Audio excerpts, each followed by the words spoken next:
Hello guys, आज जिस stock की हम लोग बात करने वाले हैं वो है एमटा टेक्नोलॉजीज। लगभग 8,000 करोड़ रुपए का ये एक 8,000 करोड़ रुपए का एक ये स्मॉल कैप कंपनी है। अगर इसकी कुछ डिटेल्स के बारे में बात किया जाएगी, कंपनी किस सेगमेंट में ऑपरेट करती है, क्या इसका पोर्टफोलियो है, तो आप देखेंगे कि majorly aerospace, nuclear and clean energy and defence के क्षेत्र में काम करती है। Mister P R Reddy, K S N Reddy and mister P J Reddy ने 1970 में इनके प्रमोटर्स हैं जिन्होंने कंपनी इस्टेब्लिश करी थी। करेंटली अगर आप देखोगे तो ये इसका एक न्यूली लिस्टेड स्टॉक है। अराउंड 2021 में ये स्टॉक हुआ है शेयर मार्केट में। ये स्टॉक लिस्ट हुआ है। अगर आप इसकी बात करें कुछ डिटेल्स की पॉइंट्स की, अगर हाइलाइट्स देखें हम लोग, ये मेजरली किस सेगमेंट में काम करते हैं तो आप देख सकते हैं clean energy, nuclear, civil nuclear power के क्षेत्र में ये काम करते हैं। न्यूक्लियर रिएक्टर्स के कुछ मेजर कंपोनेंट्स ये बनाते हैं डिफरेंट डिफरेंट कंपनीज़ के लिए। नीचे हम देखेंगे कि इसका एक मेजर क्लाइंट है जो एनर्जी क्षेत्र की बहुत बड़ी कंपनी यूएस में है, ब्लूम एनर्जीज। मेजरली इसका मेजर जो बिजनेस है वो उस कंपनी के साथ में है। Clean energy fuels, fuel cells and hydel के क्षेत्र में ये काम करती है। स्पेस के क्षेत्र में ये आप दिख जाएगी। इसरो, डीआरडीओ इसके कुछ क्लाइंट्स हैं उसके लिए। Liquid propulsion engines, cryogenic engines, electropneumatic modules, satellite valves, इस तरह की चीज़ें ये मैन्युफैक्चर करते हैं। उनके साथ इनके ये पैक्ट्स हैं ऑलरेडी, और उनके लिए कंपनी ये चीज़ें प्रोवाइड करती है। इसके अलावा कुछ कंपोनेंट्स एयर स्पेस और डिफेंस के क्षेत्र में भी बनाते हैं। अगर आप इसका मेजर रेवेन्यू बाइफर्केशन देखोगे फिजिकल ईयर 25 के लिए, ये देखिए जो है 9 मंथ्स के लिए है। तो अगर आप इससे आपको एक ये आइडिया मिल जाएगा कि मेजरली कंपनी किस एरिया से मेजरली कमाई करती है। तो सिविल न्यूक्लियर पावर के क्षेत्र में 36% इनका रेवेन्यू आता है। फ्यूल सेल्स एंड हाइडल के क्षेत्र में 28% इनका रेवेन्यू आता है। स्पेस और डिफेंस में बहुत ज़्यादा नहीं है, 9% एंड 12%। तो ये कह सकते हैं कि सिविल न्यूक्लियर क्लीन एनर्जी के क्षेत्र में ये अपना मेजरली रेवेन्यू हासिल कर रही है। अगर इसका जोग्राफिकल स्प्लिट देखोगे तो एक्सपोर्ट्स में ये 79% है और डोमेस्टिक कंजम्पशन में 21% इसका हिस्सेदारी है इसके टोटल रेवेन्यू में से।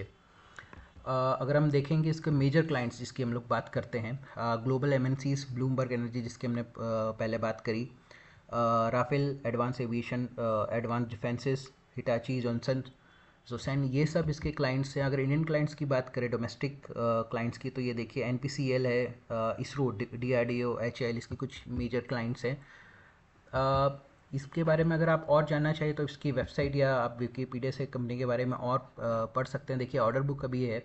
इन कंपनीज़ के साथ ये क्या है कि स्मॉल कैप कंपनीज़ हैं तो ये काफ़ी फ्लक्चुएट वॉलेटाइल स्टॉक्स हैं।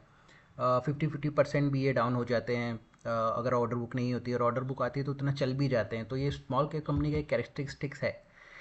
देखिए हम लोग जो बात कर रहे थे, मेजर इसकी डिपेंडेंसी है इसके एक client Bloomberg energy corporation. 70% of revenue physical year 24 में इन लोगों ने इनसे जनरेट किया था। तो ये एक ड्रॉबैक भी है क्योंकि कंपनी मेजरली एक ही कंपनी, सिंगल कंपनी पे डिपेंडेंट है, और कल को उसके कॉन्टैक्ट्स से कम होते हैं तो इसके रेवेन्यू में भी इम्पैक्ट पड़ सकता है। चलिए कुछ अगर हम फंडामेंटल्स के बारे में देखेंगे, कुछ अगर फंडामेंटल्स देखें तो जैसे हमने डिस्कस किया है कि 7,838 करोड़ रुपीज़ की ये कंपनी है। करंट प्राइस 2,548 रुपीज़ है। जिस हाई और लो की मैं बात कर रहा था, हाई अगर देखोगे तो 2,572 है विद इन लास्ट 12 मंथ्स, और इसका लो देखिए 1,152। ये अराउंड 50% इसका गोता लगाया था इस शेयर ने लास्ट में। स्टॉक पी देखिए 129, इंडस्ट्री पी से अगर आप इसकी तुलना करोगे तो 67.2। तो जनरली हम देखिए तो स्टॉक ऑलरेडी काफ़ी महंगा लगता है, क्योंकि अगर इसके पीयर के तुलना में अगर इसका पी देखोगे तो 129 है, लगभग डबल है, डबल के आसपास है। बुक वैल्यू इसकी 238 है, और स्टॉक ऑलरेडी 2,548 पे, मतलब ऑलमोस्ट 10 टाइम्स ये ट्रेड कर रहा है, which is also very something. R O C E और आर ओ ई भी कुछ खास नहीं है। अगर आप 100 रुपये लगाते हो तो आप इसमें 10% ही कमाई कर पा रहे हैं। ये से इसको ऐसे देख सकते हैं। आर ओ ई भी इसका 7.51% है। कंपनी ने देखिए अभी तक कोई भी डिविडेंड नहीं दिया है। ये भी एक अच्छी चीज़ नहीं है, क्योंकि कंपनीज यूजुअली जब कमाई करती हैं, अगर कमाई होती है उनकी, तो वो डिविडेंड्स पे करते हैं। बट ठीक है, इसके दोनों चीज़ें भी हैं। डिविडेंड्स ना देके वो अपने, ठीक है, वो अपने विस्तार में लगे होंगे या दूसरी चीज़ कर रहे होंगे। ये भी एक पॉइंट की तरह से हम इसको देख सकते हैं। अगर आप इसकी डेट की बात करें तो 177 करोड़ रुपीज़ का इसमें डेट है। प्लेज परसेंटेज लगभग 11% ऑफ शेयर्स इन लोगों ने प्लेज करके रखे हुए हैं। प्रोमोटर्स होल्डिंग देखोगे तो 31.4% है, which is not a good thing, क्योंकि अगर हम नीचे देखेंगे अभी कि प्रमोटर होल्डिंग्स लगातार कम हुई है और पिछले कुछ सालों में कम से कम लगभग 15% इन लोगों ने प्रोमोटर्स ने अपना माल बेचा है, तो which is not a good thing, और also not a also which is not a good thing इस ऐसी कंपनीज़ के लिए, क्योंकि एक तो ये स्मॉल कैप है, ऊपर से प्रमोटर्स लगातार अपनी होल्डिंग कम कर रहे हैं, तो स्टॉक प्राइजेस में भी इसका इम्पैक्ट जरूर देखने को मिलता है। देखिए, जैसे कि बात हुई थी, हमने बात किया था कि 2021 में ये लिस्ट हुआ था, उसके बाद से अगर आप इसका ये देखिए, इसका एक एवरेज पी अगर आप देखोगे तो 85 के अराउंड है, और ईपीएस उसके बाद से लगातार बढ़ा है 2023 तक। लेकिन उसके बाद देखिए ईपीएस में, क्योंकि जैसे हमने बात की थी कि ऑर्डर बुक्स नहीं मिलने पे ऐसी छोटी कंपनीज के रेवेन्यू पे इम्पैक्ट आने लगता है। देखिए ईपीएस यहाँ पे कम हुआ है और पी रेशियो अचानक से बढ़ गया है, और अभी भी देखिए अगर ये अपने लाइफ टाइम हाई के पास शेयर प्राइस भी जा रहा है, और पी रेशियो भी अगर देखोगे तो आप 129 है, विच ये जिसको एक ये थोड़ी सी महंगी कंपनी बनाता है पी के लिहाज से अगर देखें तो। देखिए अगर यहाँ पे इन लोग इसने 8 सितंबर 2023 को अपना ऑल टाइम हाई टच किया था, और स्टॉक फिर से कि उसके पे टच करने के रास्ते पे है। प्रोज अगर कंपनी का देखोगे तो लास्ट 10 साल में 16.5% की ग्रोथ शो किया है स्टॉक ने, लेकिन नेगेटिव पॉइंट देखोगे तो मल्टीपल है, बुक वैल्यू के अपने 11 टाइम्स पे ट्रेड कर रहा है, कोई भी डिविडेंड पे आउट कंपनी की तरफ से मिला नहीं है, प्रमोटर होल्डिंग्स 31.4% रह गई है, और इसने लगभग देखिए 3 सालों में 16% प्रमोटर्स ने अपना माल बेचा है। अगर आर देखोगे पिछले 3 साल का तो 11% है, which is also not a good very impressive thing. अगर इसके पीयर्स की बात करें तो काफ़ी जो हैं बड़े बड़े रक्षा क्षेत्र की कंपनीज़ हैं, एच एल हो गया, भारत डायनेमिक्स हो गया, जैनटेक हो गया, सब बहुत रिनाउंड कंपनीज़ हैं डिफेंस की। क्वार्टरली रिजल्ट्स अगर हम देखेंगे तो देखिए जून 2022 से अगर हम इसका क्वार्टरली रिजल्ट देखते हैं तो एक टॉप लाइन ग्रोथ इसने शो किया है। सितंबर 2023 तक इसका एक टॉप लाइन ग्रो हुआ है लगातार, लेकिन उसके बाद से देखिए, क्योंकि दिसंबर 2023 के बाद से एक स्टैग्नेंट हो गया, इनफैक्ट स्टैग्नेंट क्या, एक डिप आया है इसके टॉप लाइन ग्रोथ में ही, लेकिन उसके बाद 2024 के बाद से इस लोगों ने फिर एक रफ्तार पकड़ी है, क्योंकि ऑर्डर्स ऑब्वियसली कुछ ऑर्डर्स इनको मिले होंगे डिफरेंट डिफरेंट कंपनी से, उसके बाद से इसका टॉप लाइन ग्रो किया है। लेकिन अगर ऑपरेटिंग प्रॉफिट देखेंगे तो ये ऑपरेटिंग प्रॉफिट मार्जिन अगर देखोगे तो आप 28%, उसके बाद से ये लगातार श्रिंक हुआ है, और पिछले 3 क्वार्टर से ये 19% के आसपास ये स्टेबल है। बट अगर आप जून 2022 से देखोगे तो ये श्रिंक हुआ ही हुआ है। अगर प्रॉफिट की बात, प्रॉफिट बिफोर टैक्सेस की बात करें तो देखिए 22 करोड़ 32 करोड़ प्रॉफिट थोड़ा सा बढ़ा है, लेकिन उसके बाद देखिए बीच में एक ऐसा समय आया जब इसके प्रॉफिट काफ़ी कम थे, काफ़ी कम। ये सितंबर 2023 के बाद से जून 2024 तक इसके प्रॉफिट्स काफ़ी कम प्रॉफिट शो किया है इन्होंने। उसके बाद से थोड़ा बहुत क्योंकि टॉप लाइन ग्रो किया है तो प्रॉफिट भी बढ़ा है कंपनी ने। टैक्स के बाद अगर हम पैट देखें इसका, ये प्रॉफिट आफ्टर टैक्स है, देखिए यहाँ के बाद थोड़ा सा इन लोगों ने प्रॉफिट दिखाया है पिछले 3 क्वार्टर्स में। ईपीएस भी देखोगे तो एक बार स्टैग्नेंट होने के बाद थोड़ा सा ईपीएस बढ़ा है। अगर हम इसको प्रॉफिट एंड लॉस अगर हम देखें पिछले 10 साल का, तो यहाँ पे पता पड़ जाएगा कि 2014 से कंपनी अभी के में लगभग 6x के अप्रॉक्स इसने टॉप लाइन ग्रोथ किया है, और टॉप लाइन इसका बढ़ा ही है। अगर हम देखें तो 2020 2014 16 में देखिए, 2017 तक 14 से 17 तक देखें तो स्टेबल एक टॉप लाइन था, लेकिन उसके बाद 18 में इसके ग्रोथ देखिए, सेल्स में एक इंक्रीज़ आया है 157 124 214 246 यहाँ तक भी, लेकिन इसके बाद देखिए 2022 में 322 और 2023 में देखिए लगभग 70-80% का प्रॉफिट ग्रोथ हुआ है लास्ट फिजिकल ईयर के कंपैरिजन में। उसके बाद से 580 677 और ट्रेलिंग 12 मंथ्स भी देखें तो 704। तो अगर इसके लिए आज से देखें तो एक अच्छा हम लोग इसको कंसिडर कर सकते हैं कि कंपनी का बिजनेस ग्रो कर रहा है और ऑर्डर्स आना शुरू हो गए हैं कंपनी के पास। ऑपरेटिंग प्रॉफिट मार्जिन्स देखिए, यहाँ तक तो ऑपरेटिंग प्रॉफिट मार्जिन्स थे, लेकिन यहाँ पे थोड़ा थोड़ा ऑपरेटिंग प्रॉफिट मार्जिन भी श्रिंक हुआ है। 19%, 18% और 19%, लगभग लगभग 19% के आसपास ये स्टेबल है फ़िलहाल। अगर हम इसका नेट प्रॉफिट देखें तो देखिए नेट प्रॉफिट भी स्टेबल है।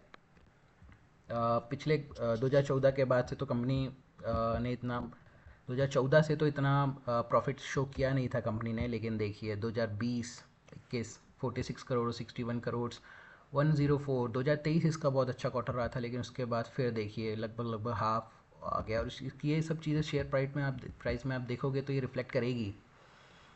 यहाँ पे एक देखिए 10 ईयर में जो हमने ऊपर भी देखा था इसके कॉन्स में, कि 10 ईयर्स में 10 साल का कंपाउंडेड सेल ग्रोथ तो 24% है और प्रॉफिट ग्रोथ भी उसमें से 30% निकाला हुआ है इन लोगों ने। लेकिन अगर 5% में देखिए तो पिछले 5 साल में 5 सालों में सेल्स ग्रोथ 26% रहा है, लेकिन प्रॉफिट ग्रोथ 11%। पिछले 3 सालों में 28% का सेल्स ग्रोथ तो शो कर रहा है, लेकिन देखिए यहाँ पे profit growth -4%, which is not a good thing. अगर 10 साल कंपाउंड मतलब पिछले 3-4 साल कंपनी के लिए इतनी ज़्यादा प्रॉफिट के टर्म्स में उतने अच्छे रहे नहीं है जितना ये प्रॉफिट निकाल सकते थे। बैलेंस शीट देखिए, अगर इक्विटी कैपिटल इसका 31 करोड़ के आसपास है। कंपनी के रिजर्व्स लगातार बढ़े हैं, which is a good thing. Company ने डिफरेंट डिफरेंट जगहों पर इन्वेस्टमेंट किया है, जिस वजह से रिजर्व्स कंपनी का लगातार बढ़ा है। 2014 के बाद से 185 करोड़ रुपीज़ के 2014 में था अगर, तो ये लगभग 700 करोड़ रुपीज़ मार्च 2025 में है, which is a good thing. Fix assets भी अगर आप देखेंगे तो फिक्स एसेट्स भी लगातार बढ़े हैं कंपनी के। वर्क इन प्रोग्रेस अगर हम देखें तो करेंटली कुछ कुछ जगह पर 2022, 23 और 24 में इन लोगों ने 44 करोड़, 63 करोड़ और 68 करोड़ रुपीस कहीं ना कहीं इन्वेस्टमेंट कर रखा है, जो कि इसके फिक्स एसेट्स में आने वाले समय में तब्दील हो जाएगा और यहाँ से भी इसको ग्रोथ प्रॉफिट आना शुरू हो जाएगा। ऑपरेटिंग कैश फ्लो की बात करें तो थोड़ा बहुत कैश फ्लो कंपनी के पास कैश फ्लो देखिए, ऑपरेटिंग प्रॉफिट से तो कैश फ्लो आया इनके पास, लेकिन इन्वेस्टिंग एक्टिविटीज़ में इन लोगों ने अपना पूरा कैश फ्लो कहीं ना कहीं लगाया हुआ है। तो बहुत ज़्यादा कैश रिच कंपनी मुझे नहीं लगती है। अगर कैश कन्वर्जन साइकिल देखें तो यहाँ भी एक देखिए रेड फ्लैग है। कंपनीज को 56 डेज़ में पहले ये अपना पैसा वापस ले पाती थी, लेकिन अब देखिए लगातार ये बढ़ता गया है। 2018, 19, 20, 2024, मतलब इतना टाइम कंपनीज को लग रहा है अपना पैसा वापस सर्कुलेट करने के लिए।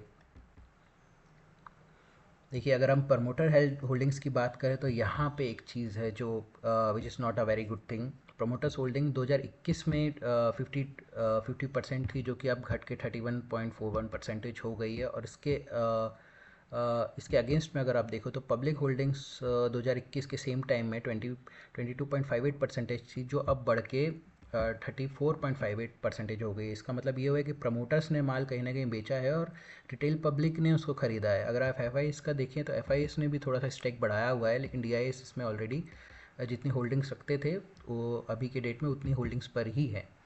तो प्रमोटर का स्टॉक सेल करना एक नेगेटिव पॉइंट तो है इसके लिए, और रिटेल पब्लिक का इतना आ जाना ये भी एक नेगेटिव पॉइंट्स है। अगर आप इसमें फ़र्दर कुछ देखना चाहें कंपनी के अनाउंसमेंट्स जो भी हैं यहाँ पे आप देख सकते हो। एनुअल रिपोर्ट्स आप देख सकते हो कंपनी के। कॉन कॉल जो मैनेजमेंट के साथ होता है उसके ट्रांसक्रिप्ट्स नोट्स अवेलेबल हैं। अगर हम कंपनी के कुछ टेक्निकल्स को देखें तो देखिए फ़िलहाल की अभी के समय में कंपनी देखिए ओवर ब्रॉड जोन में है। 70 के लगभग 80 के पास का RSI चल रहा है।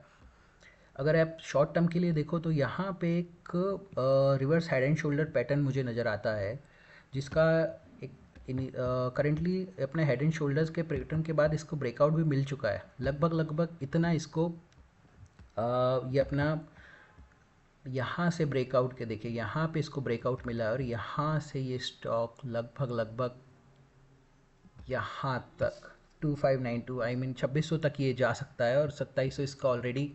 तो इस ब्रेकआउट के अकॉर्डिंग हम देखें तो ये 2700 रुपये तक, 2600 रुपये तक ये स्टॉक जा सकता है।